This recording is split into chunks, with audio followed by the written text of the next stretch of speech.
immuables. Ce sont des lois qui ne peuvent pas être changées. C'est des lois qui sont immuables, qui sont immanentes. Donc, c'est des lois qu'on vit de l'intérieur de soi-même. D'ailleurs, c'est ça Dieu. Dieu, j'avais dit hier une communication sur le forum où j'avais dit aux Africains qui participent à ce forum, qui est Dieu? Dieu n'est pas au ciel. Le Dieu qu'on vous dit qu'il est au ciel, il n'existe pas. C'est pour ça qu'il y a un internaute qui m'a écrit, me dit, mais donc vous voulez dire que Dieu n'existe pas? Justement, c'est parce qu'il n'a rien compris. Je dis que le Dieu qu'on nous a dit qu'il est au ciel, notre Père, que ton nom soit sanctifié, que ton règne vienne, et je l'assume, il n'existe pas. Parce qu'en l'an 1, on l'avait créé, il était question qu'on crée un Dieu, parce qu'on voulait faire les conquêtes terriennes d'outre-mer. On a donc créé un Dieu, parce que quand on veut dompter un peuple, on lui donne un Dieu. Il fallait donc qu'on crée un Dieu qu'on appelle Jéhovah, pour qu'on le donne maintenant au peuple négro-africain, pour pouvoir le dompter. C'est comme ça que ça s'est passé. Celui-là n'est pas bon, il n'existe pas. Donc n'y croyez pas. C'est pour ça que je dis aux négro-africains, sortez des églises. Parce qu'on vous parle du même Dieu. Et l'église qui vous parle du même Dieu vient de chez ceux qui ont créé ce Dieu-là. Il y a des lois de la nature. Quand vous les connaissez, vous connaissez Dieu. Or, celui qu'on vous a dit qu'il est au ciel, vous ne le connaissez pas, vous y croyez simplement. Or, sortez donc de la croyance, entrez dans la connaissance. C'est la connaissance qui vous libérera. Et quand vous êtes dans la connaissance, je vous y aide. Je vous parle aujourd'hui en conclusion des 7 lois de la nature. J'en parle tout le temps. Pour que vous compreniez que pour le négro-africain, c'est ça Dieu. C'est dans la nature. La première loi, c'est la loi du mental. Ça veut dire que tout ce que vous voyez, tout ce que vous voulez faire, visualisez-le, vous le voyez, vous voyez que c'est déjà fait, vous le faites, mentalement vous l'avez fait. La deuxième, c'est la correspondance, c'est l'amour. Il faut aimer son prochain. Les Africains ne s'aiment pas. Pas du tout. Mais la preuve est là, allez à l'hôpital, vous n'avez pas l'argent, vous allez mourir, Madame Ketcha. C'est les Africains qui vous regarderont mourir. Ce n'est pas l'amour, ça. Donc la deuxième loi de la correspondance, les Africains ne l'observent pas. Ni la première d'ailleurs. Les Africains attendent toujours qu'il y a un Dieu qui est au ciel qui va les aider. Ils n'observent aucune loi de la nature. C'est pour ça qu'ils sont ce qu'ils sont. La troisième loi, c'est la vibration. C'est la loi de l'intelligence. C'est-à-dire que vous êtes à distance, je vous parle. C'est la télépathie, c'est la téléphonie qui vient de là. C'est la troisième loi de la vibration. Vous vibrez au même diapason avec les autres. C'est ce que les Juifs font. Ils vibrent tous au même diapason. Parce qu'ils ont compris la nécessité de cette loi. Et c'est pour ça que attaquez-vous à un seul Juif. C'est toute la meute et la cohorte juive qui va se ruer vers vous. Les abbés ont aussi la même politique. Les Juifs l'ont. Les Occidentaux l'ont à travers leur OTAN. Vous essayez d'attaquer seulement un seul pays occidental, l'OTAN va se mettre en ordre de bataille pour vous attaquer. C'est comme ça que les autres peuples font. Mais les Africains attendent assis en contemplation vis-à-vis d'un Dieu distant et lointain, qui ne les écoute même pas. Il faut donc en sortir, c'est ce que je dis. La quatrième loi, comme je viens de le dire, c'est la dualité. Tout ce que vous faites, Madame Ketcha, il y a un pour, il y a un contre. Vérifiez toujours ce qui est positif et ce qui est négatif. Et en cela, donc, vous allez réussir. La cinquième loi, c'est la loi du temps. Gbagbo a dit, le temps, c'est l'autre nom de Dieu. Dieu, c'est le temps. Chaque chose est faite selon son temps, à son moment, à son niveau et chaque chose. C'est pour ça que je dis pour les négro-africains, nous ne sommes plus à l'heure de la victimisation, c'est passé.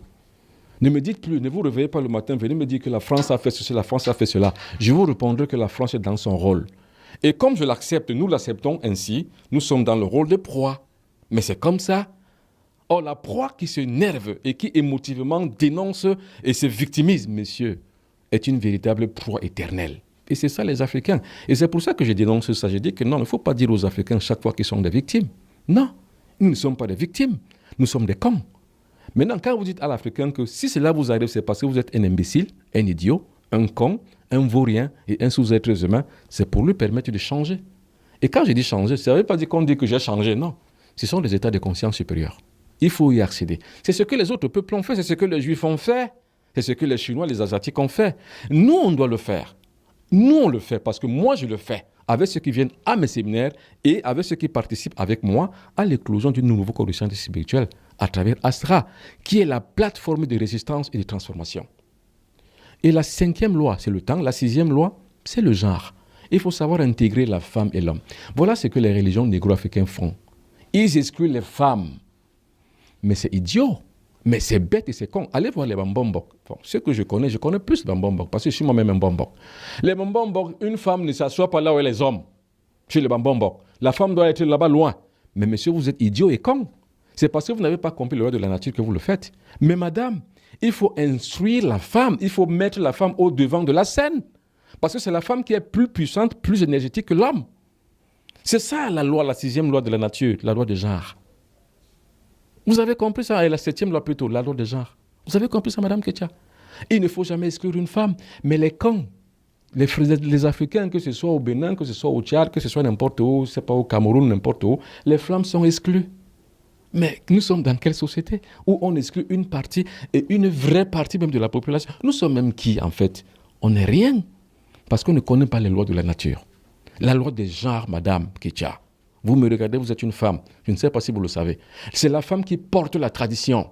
Dans le Mbok Bassa, nous avons 5 grandes religions. La dernière religion, c'est la plus grande. C'est la religion des femmes. La première religion, c'est la religion Ndjangumba. La deuxième, c'est le Loum. La troisième, c'est le Ngé. La quatrième, c'est le Mbok. Et la cinquième, c'est le corps. C'est la tradition chez les femmes. Et pourquoi c'est la tradition chez les femmes qui est la dernière? Madame, la femme, c'est l'éther. Nous avons 4 éléments de la nature. Et le plus grand élément, c'est le 5e qu'on ne voit pas. C'est l'éther.